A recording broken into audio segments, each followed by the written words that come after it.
What's up, peeps? We're coming to you from Just Us in America, and we have a host of things to discuss, but we'll be brief on bringing some, basic topics today that we face here in this country and in Northern America. So, along with Gregory Miller, directing the camera, Todd Van, God Body, and myself, we will be talking with you concerning these topics in the upcoming event in Washington, D.C. of the March. So let's get right to it. I know that all of you are familiar with the just recent visit of the Pope, and we would like to know what your views are, but we'll start off by telling you what ours are. Yeah, he went to Washington, D.C., New York, and Philadelphia. Yeah. Now, in Catholicism, it talks about the Pope being infallible, without reproach. That he can't be questioned in terms of his holiness. And from the science that we're familiar with and what we understand, is no man that's infallible except for those who are connected to the creative source. In terms of us being the first people, there's certainly a misnomer about his position, and I know this probably is going to upset a lot of people because a lot of people revere the Pope and they think he's without reproach. Let me say something.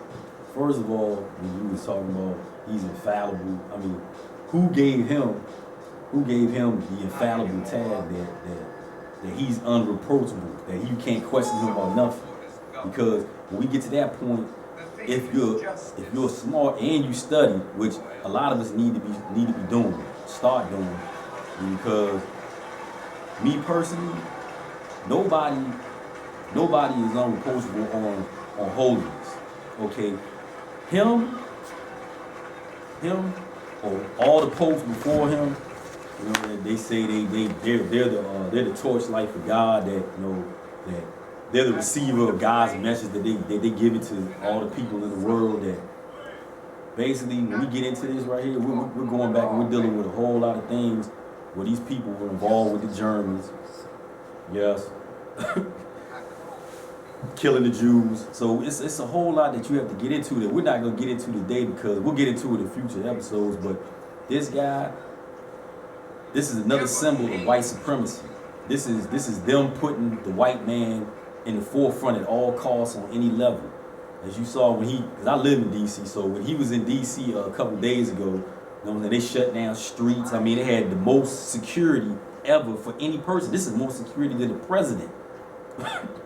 So this guy, he's being, I mean, basically they had him walking around like he had a halo behind his head, talking about he was healing people out there and everything. So this is, again, you have to look past the blindness of what these people are trying to say about this man and really study this guy. I mean, study it. The internet has everything on it. Go on there and study, or go all the way back and study how the Catholic Church formed.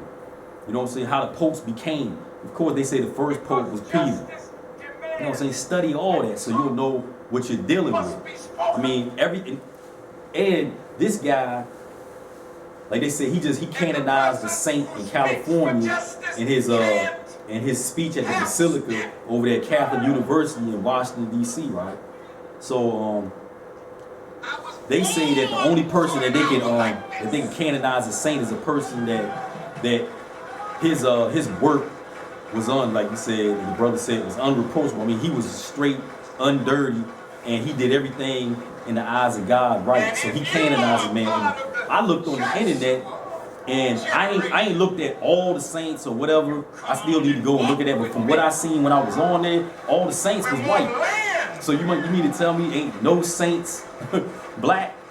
Like, we go back to Christ and his disciples. Just going to say something real quick on that. All the disciples were white. So this should let you know that everything that they do is to make sure that they're up front. They're going to always stay up front. We're going to always stay in the back and bow down to them.